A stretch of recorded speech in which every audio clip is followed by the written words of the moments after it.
এই গণ আন্দোলনের আমরা যারা অংশীদার নেতা স্পিডকে ধারণের কথা বলছি, তারা অনেকেই আমাদের রাজনৈতিক স্বার্থে দল ভারী করার জন্য আওয়ামী লীগের পুনর্বাসন করছি। ওই যে এখানকার কয়েকজন তো বক্তব্য বলে সংগ্রাম এলাকা এমপি ছিল, তার ডান হাত বাম হাত হিসেবে পরিচিত, তার জামিন করিয়েছে আমাদের এই কোন নাগরিক কমিটির নেতারা। এটা ঘৃণিত কাজ। পরিষ্কার ভাবে আমরা বলবো বন্ধুগণ আপনাদেরকে, কে ভালো করছে কে খারাপ করছে, আপনার তো দুইটা চোখ আছে, আপনার বিবেক আছে, আপনি যাচাই করেন। আওয়ামী লীগের পুনর্বাসন যারা করবে তাদেরকে আপনারা ক্ষমা করেন না। সারা দেশের কোর্টগুলোতে আমি অনেকের কাছ থেকে তথ্য পাচ্ছি, এখানে আমাদের আইনজীবী বন্ধুরা আছে, আপনাদের ব্রাহ্মণবাড়িয়ার নবীনগর সন্ধ্যা আমাদের মেহেদী আছে, আমাদের অন্যান্য আইনজীবী নেতৃবৃন্দ ঢাকা থেকে কয়েকজন এসেছেন, শ্রমিক অধিকার পরিষদের সভাপতি আব্দুর রহমান ভাই এসেছেন, যুব অধিকার পরিষদের সেক্রেটারি নালিম ভাই এসেছেন, অন্যান্য নেতৃবৃন্দ অনেক এসেছেন। তো আইনজীবীদের বিভিন্ন জায়গায় ভাই সব জায়গা থেকে কি পয়সা নিতে হবে নাকি? তাহলে এই আওয়ামী লীগের নেতাদের জামিন করে নাকি পয়সা নিতেছে?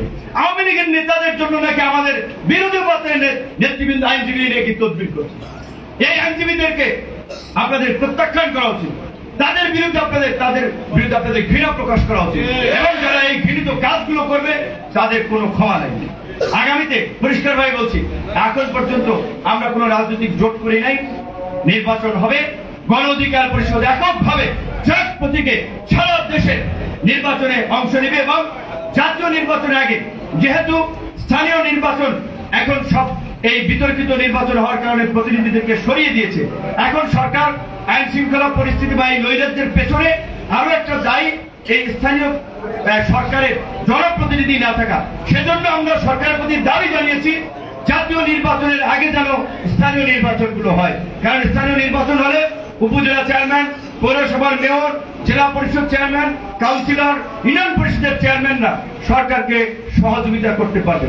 এখন অনেকে বলছে না, এই সরকারের কাজ জাতীয় নির্বাচন করা, স্থানীয় নির্বাচনের কাজ না। আন্দোলনের আগে এটা আমাদের কমিটমেন্ট ছিল না। আজ একজন উত্তর দিয়ে দেন, আমরা দুই এক মিনিট শেষ করে আমরা আমাদের দেশে বেরোতে পারবো যে এই সরকারের কাজ জাতীয় নির্বাচন করা কিংবা স্থানীয় নির্বাচন করা।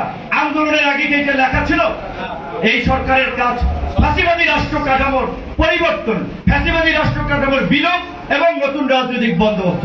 এই যে দুর্বৃত্তায়িত রাজনীতি গত 50 বছরে আপনার দুর্নীতিবাজ লুটেরা মাফিয়ারা রাজনীতিকে যেভাবে গ্রাস করেছে, আজকে জাকসু সকল কলেজ এবং বিশ্ববিদ্যালয়ে যদি ছাত্র সংসদ নির্বাচন দেওয়া হয়, পরিচ্ছন্ন তরুণ নেতৃত্ব বের হয়ে আসবে। আমরা সরকারকে অনুরোধ জানাবো অনতি বিলম্বে এই জাকসু ছাত্র সংসদ নির্বাচনের ব্যবস্থা নেন। জাকসু ছাত্র সংসদ নির্বাচনের পাশাপাশি জাতীয় নির্বাচন, স্থানীয় নির্বাচন কিভাবে করা যায়, দ্রুত সময়ের মধ্যে স্থানীয় নির্বাচনের দিকে যান।